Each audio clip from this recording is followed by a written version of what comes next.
जब निकम्मी और तानाशाही सरकार होनी, तो फिर आम आदमी को अपने हक मनवाने के लिए, अपनी बात मनवाने के लिए मजबूरी वश सड़कों पे बैठना पड़ता है। डेड बॉडी तो हम नहीं ले रहे जी, मिलने का कारण तो यही है भी हम पहले अपनी वो जो एफआईआर की कॉपी है हमारे को वो चाहिए, उसके बाद हमारा डिसीजन है। नमस्कार जी, क्या नाम है? सतेंद्र सारण। सारण साहब, 2-3 दिन से आपका धरना चला है और अपने बीच में रघुवीर सिंह जी नहीं रहे हैं। हम पत्रकार भाई भी उनको एक श्रद्धांजलि देते हैं। तो आपने कमेटी ने कल रोड जाम भी किया था, उसके उपरांत रोड जाम किया, जब क्या फैसला लिया? वो सांकेतिक 1 घंटे का रोड जाम था और उस पर फैसला ये था कि आज कोई आगे ही रणनीति बनानी थी। महकमे को सीधा सीधा चिताया गया था कि आज, और महकमे ने भी हमारे को बोला था कि 12 बजे तक आपकी जो मांग है, पहले एफआईआर दर्ज करके आपसे बातचीत की जाए। एफआईआर दर्ज कर दी जाओगी, लेकिन वो भी झूठी निकली। अब आगे की रणनीति, हम कुछ सदस्य हमारे हिसार गए हुए हैं कानूनी राय लेने, न कि किसी महकमे से बात करने के लिए। तो वो जैसे ही आ जाते हैं, हम आगे रणनीति तय करें। तो एफआईआर के मामले में भी कहीं न कहीं प्रशासन ने एक अंगूठा दिखा दिया। बिल्कुल साफ स्पष्ट मना कर गया। प्रशासन किस दबाव में है या कोई साजिश है हमारे साथ, लेकिन एफआईआर दर्ज करने से बिल्कुल स्पष्ट मना कर गया प्रशासन।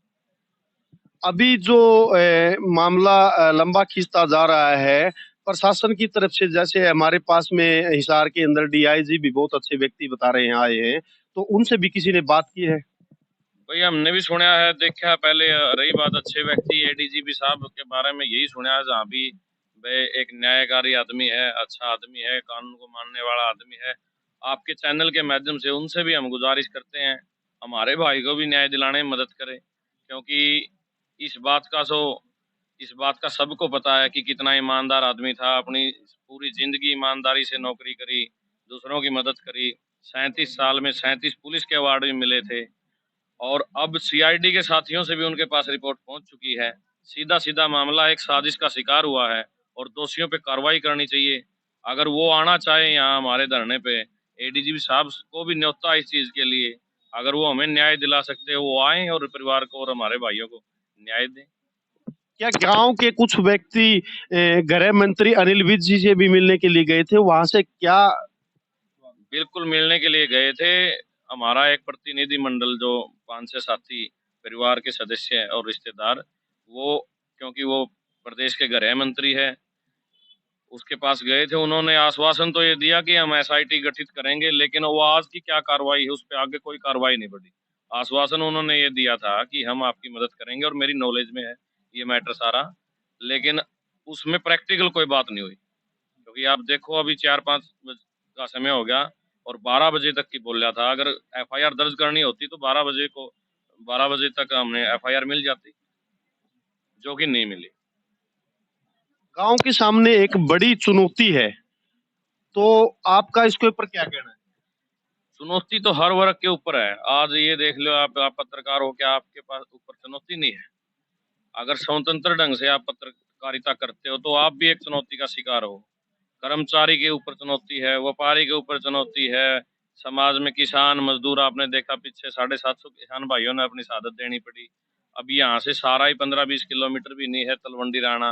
42 दिन से धरने बैठे हैं। जो रोड सरकार की जिम्मेवारी है, जो रोड देना, लोगों के लिए सुविधाजनक चीजें बनाना, एक तरफ से उन्हें नए रोड निकालने चाहिए और वो पुराने रोडों को बंद करने लग रही है। और आज का ये तो मसला ही बड़ा गंभीर है, क्योंकि ये चीजें, जिस चीजों के लिए एक आम वर्ग लड़ाई लड़ रहा है, समाज का हर वर्ग लड़ाई लड़ रहा है, ये चीजें यहाँ के जनप्रतिनिधि या एमपी एमएलए सांसद या सरकार को करनी होती हैं। उसके लिए ये नहीं कि लोगों को रोडों पे बैठना पड़े। और ये क्या करते हैं, ये भड़काते हैं जानबूझ के। पहले लोगों को उकसाते हैं, फिर लोग मजबूर हो जाते हैं सड़क पे बैठने के लिए, फिर उनको मुकदमे करते हैं।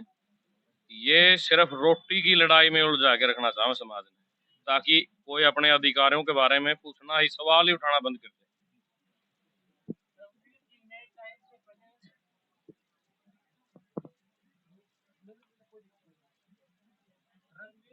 टाइम से पहले ही रिटायरमेंट क्यों ले ली? रघुवीर जी ने टाइम से पहले रिटायरमेंट, जब एक आदमी के पीछे 142 दिन पहले छुट्टी ले दी, 100 छुट्टी लेने के पीछे भी कारण वो तो समाज सेवी थे, लोगों की सेवा करने में विश्वास रखते थे, लेकिन एक तरफ एक सिंडिकेट किसी के पीछे लग रहा हो, बड़े बड़े तुर्रम खां जो अपने आप को ये कहते थे कि भाई एसपी तक हमारी मुट्ठी में है, इस प्रकार के इस प्रवृत्ति के लोग अगर पीछे लग रहा हो तो एक ईमानदार आदमी का पीछा छुड़ाना बड़ा मुश्किल है। उसने अपने परिवार की तरफ देखा, उनने सारी जगह बातचीत करके देखा, लेकिन ऊपर से तले नीचे तक पूरी साजिश के शिकार हुए। इसलिए उन्होंने सोचा भाई हम ये क्यों नहीं अपने जो लास्ट के दिन है वो छुट्टी लेकर के रिटायरमेंट ले लो। परेशान होकर करके ये फैसला लेना पड़ा। बिल्कुल इस बात के पक्ष में नहीं है, सुसाइड करना कोई समाधान नहीं है। इन चोरों तत्वों के खिलाफ लड़ाई लड़नी चाहिए, लेकिन हमें खेद है कि हमारे भाई ने कदम उठाया, बड़ा निंदनीय है। लेकिन आप इसके पीछे कारण जानिए। ईमानदार आदमी को ईमानदारी का ये इनाम मिला है। अगर वो चोरू चक्का होता, अगर उन लुटेरों के साथ मिल जाता तो शायद उसको ये नौबतें नहीं आती। देश में एक ईमानदार आदमी को जीवन यापन करना एक चुनौती होगी। आप किसी महकमे में देख लो कि समाज के किसी व्यापारी में, कर्मचारी, किसी महकमे में आप देखो, एक ईमानदार आदमी के लिए जीवन यापन या नौकरी करना बड़ा मुश्किल हो गया। जो एक सुसाइड नोट लेकर के रघुवीर जी गए हैं, उसके अंदर क्या लिखा है? उसके अंदर तो जितने भी नाम दिए हो जी, जो परेशान कर रहे थे, जिस जिसके नाम है उच्च अधिकारी है, वो इसी वजह से उच्च अधिकारी की कार्रवाई नहीं हो रही कोई अभी तक। प्रशासन सोया हुआ है अभी तक। क्यों? अब कोई आम आदमी का नाम होता तो अभी उठा के अंदर डाल कर कभी की कार्रवाई कर देते। उच्च अधिकारियों की वजह से ये अटका हुआ सिस्टम। इन उच्च अधिकारियों के नाम सुसाइड नोट में नाम संगीता कालिया है जी, एक डीएसपी है, सुरेंद्र सिंह है, एक अपना उनका रीडर था, 5-6 लोगों के नाम है। अब तक डेड बॉडी ना मिलने का कारण क्या? डेड बॉडी तो हम नहीं ले रहे जी, मिलने का कारण तो यही है भी हम पहले अपनी वो जो एफआईआर की कॉपी है हमारे को वो चाहिए, उसके बाद हमारा डिसीजन है। आपकी कोई और डिमांड नहीं, इसके अलावा अभी हमारी कोई डिमांड नहीं है। इसके बाद कमेटी जो फैसला लेगी वो सर माथे होगा। डेड बॉडी वो नहीं दे रहे, उन्होंने पता इस बात का, वो डेड बॉडी लेके जनता रोड पर बैठेगी, वो जानते हैं प्रशासन इस बात को, इसलिए हम डेड बॉडी नहीं दे रहे। हम तो लेने को तैयार हैं लेकिन दे नहीं रहे।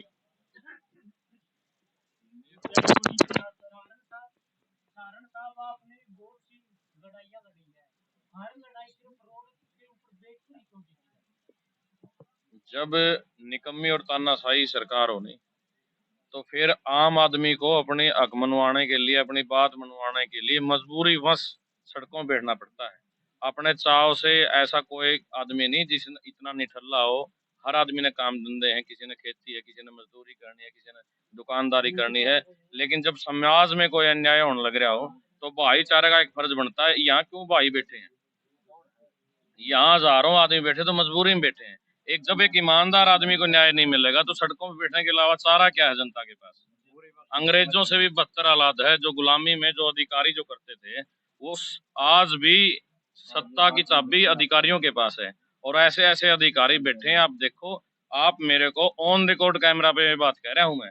आज एक भी महकमा आप ये बता दो जो पैसे ले, जिस महकमे में अफसर पैसे ना लेते हो।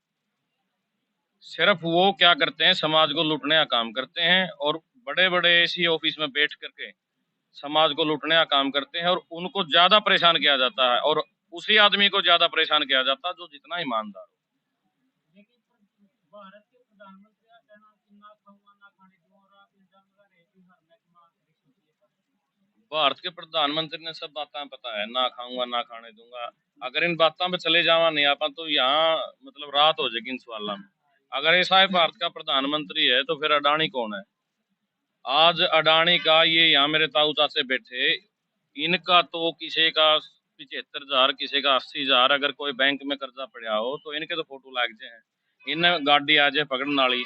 और उनका कई लाख करोड़ का लोन माफ कर दिया। तो खाऊंगा और खाने, वो तो खाने भी लग रहा है और खिलाने भी लग रहा है। इन बातों पे तो आप कौन सी बात देख लो, भारत के प्रधानमंत्री तो चर्चा भी नहीं करना चाहते। आज संसद में आज सदन में अडानी के नाम की चर्चा करने से मना कर दिया है अडानी प्रधानमंत्री ने, तो वो भी कठपुतली प्रधानमंत्री है। लास्ट में आप जनता से क्या अपील करना चाहोगे रिव्यू को लेकर? अपील यही है, जब लग भाई को, मेरे ग्वांडा से भी और प्रदेश के जितने भी किसान मजदूर नेता जो भी इंसानियत में विश्वास रखते हैं, जिसका जमीर जिंदा है, उनसे यही अपील है, वह भाई को न्याय दिला के ही रहेंगे और ज्यादा से ज्यादा संख्या में यहाँ इस धरने पे पहुंचो। और जब तक रघुवीर भाई को न्याय नहीं मिलता, हम लड़ाई ऐसे ही जारी रखेंगे और पूर्ण रूप से न्याय दिला के ही माने, चाहे हमने अपने और प्राणों की आहुति क्यों न देनी पड़े। थैंक यू जी। आप बने रहिए हमारे न्यूज चैनल में। आपने साहन साहब की विचार भी देख लिए होंगे। ये ईमानदार का यही कारण है कि आज जो सामने मेरे बैनर लगा हुआ है ईमानदारी का, ये इनाम आप देख रहे हैं। तो बने रहिए हमारे साथ अगली अपडेट तक। जय जवान जय किसान।